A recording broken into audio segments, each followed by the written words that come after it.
Македонски медиа сервис. mms.mk. Моја општина. Со повеќе мерки пред се со одредени олеснување на локалните бизниси, општина Свети Николе ќе се обиде да создаде услови за намалување на невработеноста. Евиденцијата на Агенцијата за вработување вели дека во општината со 18.600 жители има регистрирано вкупно 2300 невработени лица. Причините од една страна е слабата понуда на работни места и голем број на невработени, пред се млади лица кои потрага за вработување и поголема заработувачка се помасовно заминуваат надвор од општината, но и од државата. Градоначалникот Сашо Вилковски вели дека мерките кои што општината може да ги превземе како локална самоуправа, независно од мерките на државата, се однесуваат главно на привлекување на бизнисмените кои што имаат намера да инвестираат на територијата на општината, ослободување на дел од комуналните такси, како и понуда на плацеви за изградба на индустријски и занајчиски погони. Министерката за труд и социјална политика Мила Царовска при презентирањето на мерките за стимулирање на платите во трудоинтензивните мерки во Свети Николе ги презентираше и мерките за намалување на невработеноста, со кои се опатени речиси сите категории на невработени лица. Важно е сите млади луѓе, но и сите оние кои што се долгорочно невработени, да ја вратат обвербата во Агенцијата за вработување. Мерките се креирани согласно нивните потреби. Се трудиме максимално да сме флексибилни, да нема рокови на аплицирање, да течат сите повици цела година. Има доста мерки кои што се за преквалификација, доквалификација, субвенционирано вработување, да се поврзат со работодавачите, да одат во агенцијата, да прашуваат кои се мерките, за да може едноставно да се врати таа комуникација.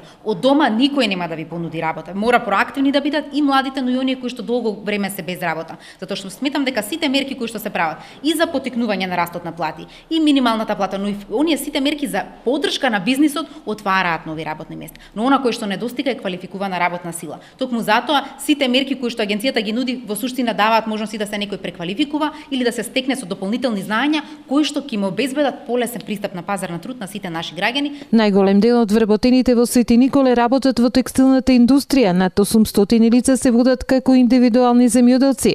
Голем број од вработените Свети Николци се евидентирани во трговијата и услужните дејности. Владата почна со спроведување на мерката за финансиска поддршка за раст на платите во трудоинтензивните фирми, за што од буџетот се издвоени 360 милиони денари. Во повеќе градови низ земјата беа презентирани овие нови владини мерки. Министерката за труд и социјална политика Мила Царовска и председателот на Организацијата на работодавачи Ангел Димитров овие мерки ги презентираа пред работодавачите од оваа општина, Куманово и Штип. Владата од буџетот на Република Македонија издвои 360 милиони денари за оваа мерка. Што значи оваа мерка? Субвенционирање на растот на плати до 18.000 денари кај трудоинтензивните гранки, тоа е каде што учествува вкупниот процент од трошоци за вработени во другите трошоци од фирмата. Над 50% треба да учествува. Сите овие фирми може да аплицираат за да ги поддржиме во отворената спирала која што се направи со минималната плата. Знаеме дека со минималната плата над 90.000 граѓани ја добија повисоката плата, но сега за да немаме урамниловка она кое што се случува секогаш после донесување на ваков закон,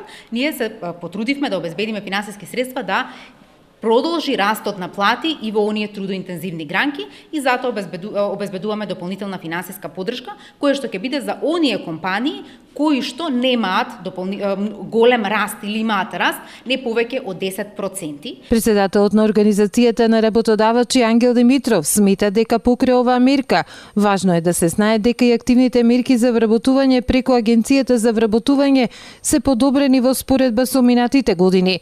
Голема дополнителна форма на поддршка може да се добие и преку Фондот за иновации, кој финансира и до 70% од проектите и притоа обезбедува бесплатна консултација за подготовка на проекти. Јас се надевам дека работодавачите ќе бидат похрабри овој пат, сите ќе конкурираат, нема да се плашат од инспекции, нема да се плашат од големи административни процедури, така да ќе бидат процедурите едноставни преку МПИ-нот и дека овие средства што владата ги обезбеди во буџетот ќе се искористат. Целта е тие пари да отидат за подобрување на стандардот на вработените, а не е целта да останат како неискористени во буџетот. Може би незначително, но и оваа мерка на некој начин ќе намали невработеноста во општината, смета градоначалникот на Свети Николе Сашо Велковски. Тоа ги охрабрува стопанствениците од општина Свети Николе да го зголемат и бројот на вработените се разбира, а од друга страна и уште еднаш потенцира животниот стандард на нашето население. Општина Свети Николе работи на привлекување на инвеститори домашни и странски. Веќе има изготвено детални урбанистички планови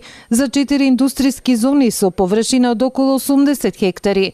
Најголема од нив е индустријската зона Овчеполе со околу 60.000 метри квадратни, потоа индустријската зона Мало Стопанство со околу 15.000 метри квадратни и индустријските зони Југ и Мавровица.